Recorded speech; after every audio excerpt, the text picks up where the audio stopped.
town, your team, your school.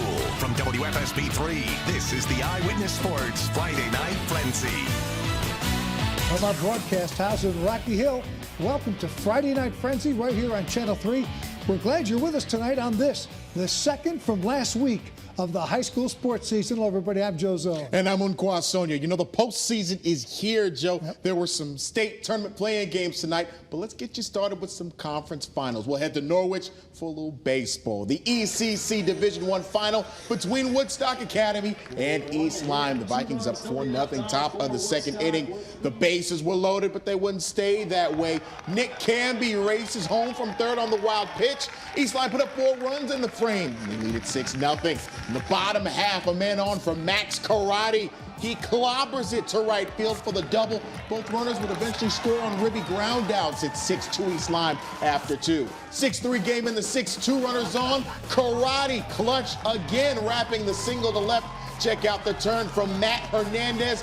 Foot race to the plate. He wins it. It's a 2-run game. 2 batters later, bases juiced. Keon LaMarche up the middle for a base hit. 2 runners cross the plate. The Centaurs scoring 6 runs unanswered. We're tied. Top 7, East Lyme looking to answer. Here's Dylan Joyce at the plate, and he sneaks that one into left field. In comes Tanner O'Brien around third. Scampering to second is Joyce. It's 7-6 Vikings. They're now 3 outs away from the title. Bottom half of the frame, Centaurs down to their last out. Tying run at second, Noah Sampson living up to his last name. That stroke to left brings in David Bunning. That ties us again. The intentional pass loads the bases for Eric Matthewson. First pitch hacking, first pitch winning. Tanner Graham crosses home plate. The Centaurs spill onto the field. Woodstock Academy wins the ECC Division I title in walk-off fashion. 8-7 the final from Dodge Stadium. Third straight trip to the title game. This one ends with the chip. Let's hear from our hero, shall we? I had to grab my stuff quickly, hurry, drop my glove from pitching and hat, and grab my batting gloves and helmet. And my coaches and teammates came out, talked to me, slowed the game down for me, and helped me out a lot in that moment. I think the sky's the limit for this team. There's nothing that we can't do. This is one of our first wins in this environment, in this situation, and it's great momentum rolling into the state tournament. What does a win like this say about what you're capable of doing the rest of the way? It says we can do anything. It says we can come back from anything. We have the ability to fight and battle and scratch and claw and believe in ourselves to do that. And we're never out of a baseball game. That's what it says. Well, the CIAC boys volleyball playoffs begin next week, and Darien, Joe, the top-ranked class in Class L. Yes, Simsbury, with the only undefeated record in the state, they are the #1 team in Class M. Tonight, the finals of the SEC championship were played. Out to Cheshire High School. Cheshire, the #1 seed. Shelton comes in as the #2 seed. Always seems to come down to these two. Always a big crowd for the championship. Cheshire won the first set, Shelton leading the second. Dom Durante serving for Shelton. Matt Sayhagen with the return in just the right place. They won the second set. Cheshire wins the match, though, 3-1. So they are the SEC champs. The state volleyball tournament begins next Tuesday with qualifying rounds. Girls lacrosse. This is the play-in game for the state tournament. Rocky Hill at Sheehan. Both teams have 8-8 records.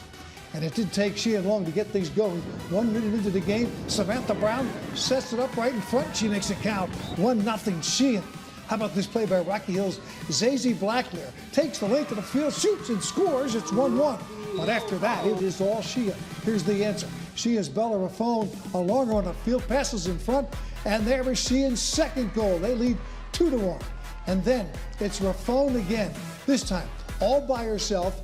Watch, moves, gets into position, flips it in for Sheehan's third goal. Now, how about the Raffone sisters? Eva to Bella. It's a perfect assist and goal, and then more from Sheehan. Addie Malamphy, a backward spin move, and she's got herself a goal. Sheehan has a 5-1 win.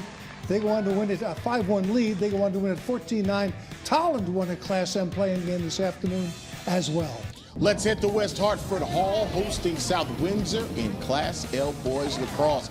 First round action they had, and Hall had the early 1-0 lead in this one. But check out the defense between the pipes for South Windsor. Nice save. Still a 1-0 game, and the Bobcats would tie things up here. Jalen Canales gets the pass. Watch what he does. Fake. Got him. Back in the net of the score. We are all tied up in West Hartford. And guess what? The Bobcats will take the lead later on. Guess who's responsible? That's Jalen Canales again. South Windsor ahead 2-1. And when our camera left, Hall came all the way back and picked up the win. 5-4 the final. They move on to take on St. Joseph in the second round next Wednesday, John. Another Class L boys lacrosse first round game, Newington hosting East Catholic. Eagles with the lead here, and they add to it. Down the field, Chris Paspy before Luca DePiola uncorks the nasty shot. No chance for the goalie on that one. And then East Catholic adds to the lead by scoring right here. Aaron Mikowicz gets the pass, and it's a wrister for the score.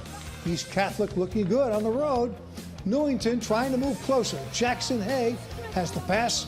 He knows what to do with. That's a score. Newington moves a little bit closer, but it's East Catholic. Connor Sinitti, the pass, bounces it past the goalie. Lots of goals. In the end, it's East Catholic moving on as they beat Newington on the road 16-12.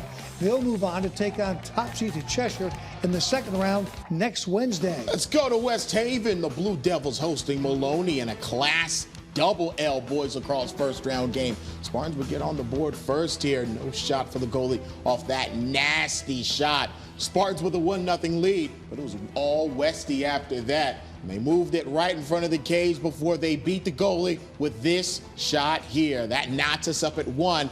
And that would be the equalizer, but a great job of moving in the zone for the Blue Devils. And when it was all said and done, they got the goal. West Haven moving on 14-7, the final over Maloney to play top-seeded Fairfield Prep on Wednesday.